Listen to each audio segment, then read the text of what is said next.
नमस्कार दोस्तों, इस वीडियो में एसएससी एमटीएस के 30 सितंबर प्लस 1 अक्टूबर के जितने भी अभी तक एग्जाम हुए हैं, टोटल 6 शिफ्ट का जो है, टोटल 5 शिफ्ट का एग्जाम हुआ है अभी तक।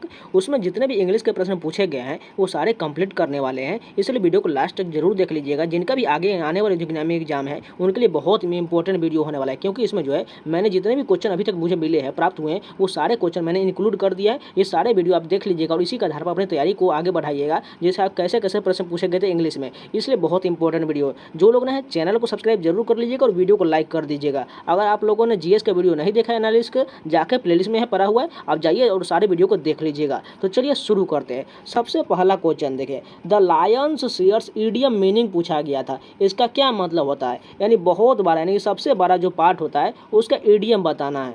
इसके आंसर क्या हो जाएगा? The biggest part of the total हो जाएगा, यानी कि द लायंस शेयर्स का मतलब द बिगेस्ट पार्ट हो जाएगा।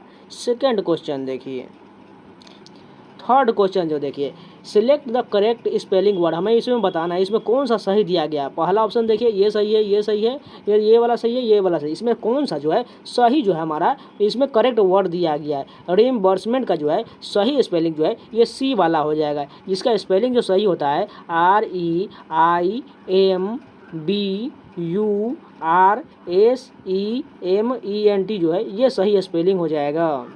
सॉरी, ये वाला नहीं बल्कि ये पहला वाला सही हो जाएगा, क्योंकि देखिए यहाँ पर ए दिया गया इसलिए गलत हो जाएगा। सी वाला पार्ट गलत हो जाएगा। इसका स्पेलिंग जो है ME होना चाहिए। पहला वाला ऊपर वाला बिल्कुल सही हो जाएगा। नेक्स्ट क्वेश्चन देखिए, फोर्थ नंबर क्वेश्चन दिया गया है, select the error part of the in the sentence बताना है। इसमें से कौन सा पार्ट में एरर दिया गया है?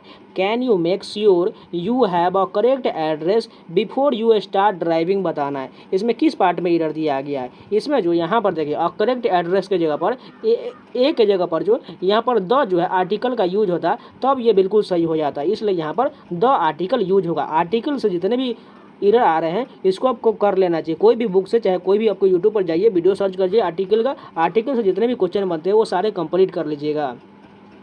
5 नंबर देखिए, अकोस्टिक्स का सिनोनिम पूछा गया था। इसका सिनोनिम क्या क्या होता है? ऑडिटरी होता है, ऑरल होता है, ऑरिकुलर होता है, ऑडियल होता है, ऑडी विजुअल होता है, ओडाइल होता है। माने अकोस्टिक जो है एक ध्वनि से संबंधित शब्द होता है। इसी प्रकार ये सभी ध्वनि के संबंधित शब्द हो जाएगा। डिस्टिंग्विशेबल होता है, ऑडिबल हो जाएगा।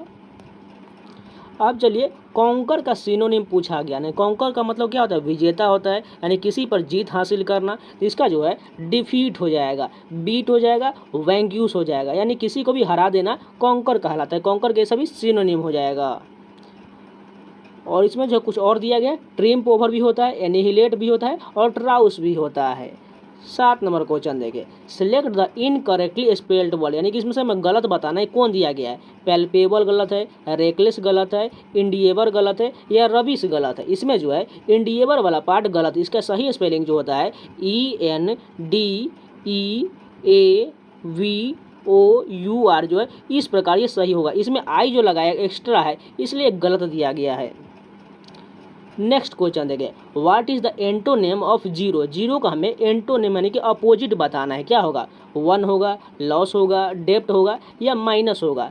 जीरो का मतलब होता है उदासीन मान के चलिए। इसमें कुछ जो है ना माइनस होगा ना पॉजिटिव होगा। तो यानी इसमें अगर हम इसमें वन कर दें तो बिल्कुल सही हो जाएगा, यानी कि धन हो जाएगा। इसलिए वन बिल्कुल सही हो जाएगा।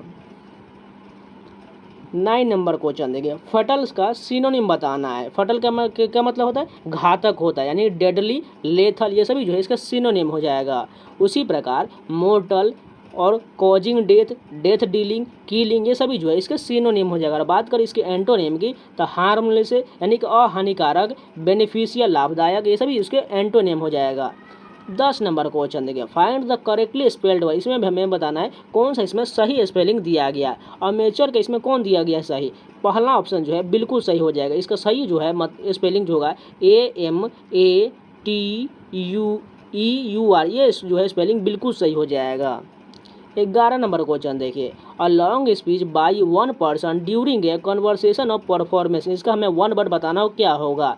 प्रोलॉग होगा, एपीलॉग होगा, मोनोलॉग होगा या हैरेंग्यू होगा। क्या होगा इसका आंसर? मोनोलॉग बिल्कुल सही हो जाएगा। और स्पीच का जो शुरुआत होता है उसे प्रोलॉग कहा जाता है और स्पीच के एंड को एपीलॉग कहा जाता है। ये दोनों भी बात याद रख लीजिएगा। 12 नंबर क्वेश्चन देखा, what is the one word substitution for light wind from the west, यानी कि हल्की हवा को क्या कहे तो जो पश्चिमी की ओर से चलता है उसे जो है जाइफर कहा जाता है, यानी कि ZEPHYR जो है बिल्कुल सही हो जाएगा। और ये सभी रियल प्रश्न है, जिनका भी एग्जाम था 30 सितंबर या 1 अक्टूबर को, वो अगर वीडियो देख रहे हैं तो आप बता सकते हैं बिल्कुल सही ओरिजिनल प्रश्न दिया गया है, वो कमेंट जो आप लोग जरूर कर दीजिएगा। 13 नंबर क्वेश्चन देखें, इफिशियंट का एंटोनिम पूछा गया था। इफिशियंट का मतलब क्या होता है, कुशल होता है, तो इसका एंटोनिम क्या हो जाएगा, अकुशल, यानी कि इनएफिशिएंट, डिसऑर्गेनाइज्ड। और इसका बात करें सिनोनिम का तो क्या हो जाएगा, well organised, methodical, systematic, structural, well planned, logical और कोहेरेंट जो है ये सभी सिनोनिम हो जाएगा। नेक्स्ट क्वेश्चन देखें, Rohan becomes a youngest heir to the throne at the age of 7, यानी इसमें हमें ईरर वाला पार्ट ढूंढना था, इसमें ईरर कौन दिया गया है। अगर आप ध्यान से देखें तो यहाँ दूसरे वाले पार्ट में अ यंगेस्ट है, जब भी कोई इस पर का ये सुपरलेटिव डिग्री रहता है उससे पहले जो है द का यूज होता है, आर्टिकल द का यूज, इसलिए ये वाले पार्ट में गलत दिया गया है। नेक्स्ट क्वेश्चन देखिए, the teacher congratulated Ram dash his success in the examination, यहाँ पर क्या होगा, ऑन होगा, एट होगा, हिज होगा या फॉर होगा। यहाँ पर सही प्रीपोजिशन जो है ऑन होगा, ऑन हिज सक्सेस हो जाएगा। 16 नंबर क्वेश्चन देखिए, अ वेट ब्लैंकेट का हमें ईडियम बताना है, क्या होगा, happy situation, prospective life, रूइन the situation या ड्राई क्लॉथ। क्या हो जाएगा इसका मतलब, वेट ब्लैंकेट का मतलब होता है किसी भी मोमेंट को ख़राब कर देना, यानी कि रूइन द सिचुएशन हो जाएगा, बिल्कुल सही। 17 नंबर देखिए, सक्सेस का सिनोनिम बताना था, सक्सेस का सिनोनिम क्या क्या हो जाएगा देख लीजिए, accomplishment, achievement, advance, benefit, boom, gain, happiness, profit, progress, prosperity, ये सभी जो है सिनोनिम हो जाएगा। बात करें इसके एंटोनिम की तो unsuccessful, failed, failing, hopeless, no good, inauspicious, unpromising, collapsing और फोल्डिंग हो जाएगा। एक और क्वेश्चन जो था, कॉम्प्लेसेंट का एंटोनिम पूछा गया था, क्या क्या हो जाएगा, अनसेटिस्फाइड, डिससेटिस्फाइड, अनप्रिज्यूमिंग, अनप्रिटेंशियस, डिसकंटेंट हो जाएगा। कॉम्प्लेसेंट का मतलब होता है सेटिस्फाइड, यानी कि संतुष्ट होता है, लेकिन हमें एंटोनिम पूछा गया था इसलिए सभी असंतुष्ट का वर्ड दिया गया है। अगर बात करें इसके संतुष्ट वाले वर्ड, कॉन्टेंट हो जाएगा, सेटिस्फाइड हो जाएगा और प्लीज्ड हो जाएगा। 19 नंबर क्वेश्चन देखिए, put the screws on the idiom meaning पूछा गया था। पुट द स्क्रूज ऑन का ईडियम क्या हो जाएगा, to use before for your the threat of force to make someone और something to what you want, यानी किसी से ज़बरदस्ती काम निकलवाना। 20 नंबर क्वेश्चन देखें, सिलेक्ट द करेक्ट स्पेलिंग बताना था हमें। एडमिनिस्ट्रेटर का जो है सही स्पेलिंग क्या हो जाएगा, इसमें सही देख लीजिए, ये बी वाला होगा, सी वाला होगा, डी वाला या ए वाला होगा। एडमिनिस्ट्रेटर का सही स्पेलिंग जो होगा डी वाला हो जाएगा। इसका स्पेलिंग जो होगा ADMINI, उसके बाद STRATOR जो है ये बिल्कुल सही स्पेलिंग हो जाएगा। नेक्स्ट क्वेश्चन देखिए, a short text which is added at the end of a book, ये कौन सा हो जाएगा, EP लॉग हो जाएगा। अभी हमने जस्ट बताया था, a short text which is added at the end of a book, EP लॉग हो जाएगा। 22 नंबर क्वेश्चन देखिए, डेड मैन शूज ईडियम का मीनिंग बताना है, इसका मतलब क्या हो जाएगा, मरे हुए आदमी के जूते। इसका मुहावरा का अर्थ बताना था, taking over a job after someone has died और left after when the person taking over is not the most qualified और डिजर्विंग कैंडिडेट, यानी इसका सही मतलब जो है उसके काम करते करते उसकी मृत्यु हो जाएगा। 23 नंबर क्वेश्चन देखें, एरोगेंट का सिनोनिम बताना था। एरोगेंट का मतलब होता है घमंडी, इसका सिनोनिम देख लीजिए, pride, haughty, conceited, self important, opinionated, egoistic, humble और मोडेस्ट जो है ये दोनों इसके एंटोनेम हो जाएगा। इसलिए जो है हम्बल और मोडेस्ट का मतलब विनम्र होता है, इसलिए दोनों जो है एंटोनेम हो जाएगा। नेक्स्ट क्वेश्चन देखिए, group of birds idiom meaning पूछा गया था। ग्रुप ऑफ बर्ड्स के यानी पक्षियों के झुंड को क्या कहा जाता है, फ्लॉक कहा जाता है। अब कुछ इंपॉर्टेंट जो है सभी वन वर्ड सब्स्टिट्यूशन देख लीजिए। लायर का मतलब होता है a place where a wild animal, यानी कि जहाँ जंगली जानवर होते हैं उसे लायर कहा जाता है। मिनिएगरी का मतलब क्या होता है, a collection of wild animal kept in A captivity for exhibition के में रखा जाता है जिस जानवर को, उसे मिनिएगरी कहा जाता है। हज कौन सा स्थान होता है, अ बॉक्स और केज फॉर कीपिंग रैबिट्स और अदर स्मॉल डोमेस्टिकेटेड एनिमल, यानी कि खरगोश को जो रखने का जो पिंजरा होता है उसे हच कहा जाता है। बोरो कैसे कहा जाता है? अ होल और tunnel dug by a small animal especially a rabbit, यानी कि जो खरगोश के जो है बिल को क्या कहता है? बोरो कहा जाता है।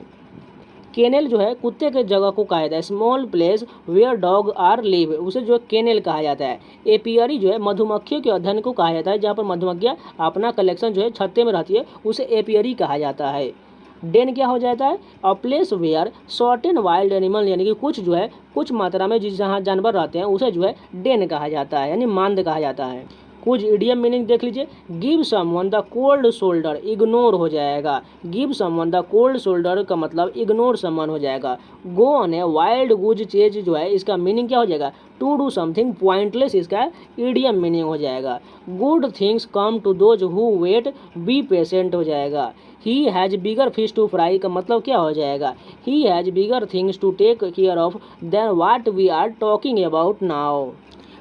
जो इनिमिटी का एंटोनिम पूछा गया था, इनिमिटी का एंटोनिम क्या होता है? इनिमिटी मतलब क्या होता है? दुश्मनी होता है। इसका जो है एंटोनिम जो हो जाएगा एमिटी, इंटीमेसी, एमिकेबिलिटी, फ्रेंडलीनेस, फ्रेंडशिप, ये सभी यानी कि दोस्ताना हो जाएगा। इनिमिटी मतलब दुश्मनी होता है और जो है फ्रेंडशिप का मतलब दोस्ताना हो जाएगा, इसलिए ये सभी सिनोनिम हो जाएंगे। अगर बात करें इनिमिटी के जो है कुछ सिनोनिम के, तो इसमें क्या हो जाएगा? कोरियलिटी, हॉस्पिटलिटी, फ्रेंडशिप, एमिएबिलिटी, सिंपैथी, नेवरलीनेस, सिबिलिटी हो जाएगा। यानी ये सभी जो है एंटोनेम हो जाएगा। इनिमिटी मतलब दुश्मनी होता है और ये सभी जो उसका विपरीत हो जाएगा। नेक्स्ट क्वेश्चन जो आया था विंडिक्टिव का हमें सिनोनिम बताना था। क्या हो जाएगा इसका सिनोनिम? इसका समानार्थी शब्द जो हो जाएगा hostile, harmful, bitter, vicious, destructive, malicious, malign, hurtful, pernicious और मेलेवोलेंट हो जाएगा। यानी विंडिक्टिव का मतलब होता है डेंजरस, खतरनाक होता है। अगर बात करें कुछ इसके जो है अपोजिट की बात करें तो क्रूएल हो जाएगा, रिवेंजफुल हो जाएगा, अनफॉरगिविंग हो जाएगा, रिलेंटलेस हो जाएगा, मर्सीलेस, वेनोमनस, रिटेलिएटरी, रिजेंटफुल, सैडिएटिक और ईविल हो जाएगा। ये सभी इसका सिनोनिम हो जाएगा। नेक्स्ट क्वेश्चन जो आया था कॉम्प्लीमेंट का स्पेलिंग एरर दिया गया था और जो कॉम्प्लीमेंट होगा ये पूरी तरह से इस प्रकार सही होगा। इसमें जो है COM इस प्रकार होगा, इसका सही रूप जो है COMPLEME और NT, ये जो है कॉम्प्लीमेंट का सही मीनिंग हो जाएगा और सही जो स्पेलिंग ये हो जाने वाला है। ब्लंट का जो है सिनोनिम पूछा गया था। ब्लंट का सिनोनिम क्या क्या हो जाएगा? डल्ड, इड्जलेस्ट, राउंडेड, अनशार्पन, ब्लफ, ब्रस्क्यू, क्रस्टी, कॉर्फ और गैफ जो है ये सभी ब्लंट के समानार्थी शब्द हो जाएगा। एक जो ईडियम पूछा गया था व्हेन पिग्स फ्लाई, यानी इसका मीनिंग क्या हो जाएगा? द नेवर केम, यानी कि व्हेन पिग्स फ्लाई मतलब है ऐसा समय है जो कभी नहीं आने वाला है, द नेवर केम हो जाएगा। एक और जो ईडियम था apple of one's eye, idiom पूछा गया था, इसका मतलब हो जाएगा वेरी डियर, यानी बहुत मूल्यवान या बहुत प्यारा, यानी वेरी डियर बिल्कुल सही हो जाएगा। एक और क्वेश्चन जो हो जाए देखिए कुछ इंपॉर्टेंट जो है वन वर्ड सब्स्टिट्यूशन देख लीजिए। An institution for the care of people who are mentally ill, इसका जो मीनिंग हो जाएगा एसाइलम हो जाएगा। नेक्स्ट क्वेश्चन देखिए, ये क्वेश्चन नहीं है, कुछ इंपॉर्टेंट फैक्ट हो जाएगा। A place where dead person body is cremated, crematorium हो जाएगा। ये सभी जो कुछ एक्स्ट्रा फैक्ट है। A store house for the threshold grain, granary हो जाएगा। ए स्मॉल शेल्टर फॉर, यानी कुत्ते के स्थान को क्या कहा जाए? केनल कहा जाता है। एक जो सेंटेंस दिया गया था और बताना था उसमें जो सुपरलेटिव डिग्री कौन सा होगा ऑप्शन के अनुसार बताना था। द बिगेस्ट जो है इसी प्रकार सुपरलेटिव डिग्री हो जाएगा। नेक्स्ट क्वेश्चन जो है एक फ्यूचर टेंस दिया गया था, बताना था इसका जो सेंटेंस दिया गया था उसमें बताना था इसमें फ्यूचर टेंस सेंटेंस में कौन सा होगा, यानी जिसमें जो विल भी लगा हो, शैल भी लगा हो या विल लगा हो, ये सभी जो है फ्यूचर टेंस में हो जाएगा। इसलिए आपको ऑप्शन से देखना था। एक क्वेश्चन जो था वो टेम्पल से रिलेटेड था, जो टेम्पल में बताया गया था, फिल इन द ब्लैंक्स का क्वेश्चन दिया गया था, उसमें बताना प्रोपोसेज टू बी था या टू बी बीइंग होगा, ये सभी से रिलेटेड था। तो इंग्लिश के जितने भी प्रश्न मुझे मिले थे सारे कंप्लीट हो गए। अगर इसी प्रकार आप जो पूरे वीडियो चाहते हैं इंग्लिश का तो चैनल को सब्सक्राइब जरूर कर लीजिएगा और वीडियो को लाइक कर दीजिएगा और जाकर प्लेलिस्ट में सारे वीडियो को देख सकते हैं। मैंने स्टैटिक जीके का साथ में एनालिसिस का वीडियो चल रहा है वो भी है और साथ में एसएससी के एमटीएस के प्रीवियस एग्जाम के मैराथन वीडियो दिए हुए हैं। आप जाकर उस सारे वीडियो देख लीजिए, आपका नंबर मैं श्योर गारंटी के साथ कहता हूँ जरूर बढ़ जाएगा। एक बार आप जाकर जरूर ट्राई कीजिए, नहीं अच्छा लगे तब क्विट कर लीजिएगा, लेकिन एक बार आप जाकर जरूर देख लीजिएगा। तो इन सभी का पीडीएफ अगर चाहते हैं तो टेलीग्राम चैनल ज्वाइन जरूर कर लीजिएगा, लिंक जो है वीडियो को डिस्क्रिप्शन में दिया गया, जाकर ज्वाइन जरूर कर लीजिएगा और जाते जाते वीडियो को लाइक जरूर कर दीजिएगा। तो चलिए मिलते हैं नए वीडियो के साथ, तब तक के लिए जय हिंद।